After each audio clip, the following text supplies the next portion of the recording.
Hi viewers, எல்லாம் எப்படி இருக்கீங்க? நல்லா இருக்கீங்களா? நைட் வந்து பார்த்தீங்கன்னா நான் சப்பாத்தியும் கேப்சிகம் பொரியல் தான் செய்ய போகிறேன். ஸோ பெங்களூரில் வந்து கேப்சிகம் இப்போ வந்து கிடைச்சிட்டே இருக்கும். நம்ம ஊரில் வந்து எப்போ கிடைக்கணும்னு எனக்கு தெரியாது. சீசனுக்கு ஏற்ற மாதிரி தான் கிடைக்கணும் அப்படின்னு நான் நினைக்கிறேன். இங்கே வந்து எனி டைம் வந்து கிடைச்சிட்டே இருக்கும். ரேட் வந்து என்னென்னா கொஞ்சம் பின்ன இருக்கும். இப்போ வந்து பார்த்தீங்கன்னா எண்ணெயில் வந்து சீரகம் ப்ளஸ் கடுகு வெங்காயம் சேர்த்துட்டு நல்லா வதக்கி விட்டுடலாம். கூடவே வந்து பார்த்திங்கன்னா தக்காளி அப்புறம் கொத்தமல்லி போட்டு நல்லா அரைஞ்சி எடுத்துக்கலாம்.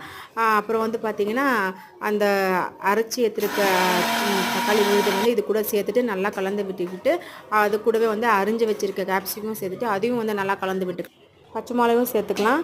அப்புறம் வந்து உப்பு போட்டு நல்லா வேகணும். வெந்துட்டுடனே பார்த்திங்கன்னா நான் ஆல்ரெடி வேர்க்கடலை வந்து எடுத்து வச்சுருக்கேன். அதை வந்து நல்லா வறுத்துட்டு அதை வந்து நல்லா அரைச்சிட்டு இது கூட சேர்த்துக்கலாம். இது கூடவே வந்து பார்த்திங்கன்னா கொஞ்சமாக மிளகாத்தூள் அப்புறம் வந்து கரம் மசாலா வந்து சேர்த்துக்கலாம். ரொம்ப சூப்பராக இருக்கும். சப்பாத்திக்கு வந்து பார்த்திங்கன்னா சாதத்துக்கும் நல்லாயிருக்கும். பட் சப்பாத்திக்கு வந்து ரொம்ப ரொம்ப சூப்பராக இருக்கும்.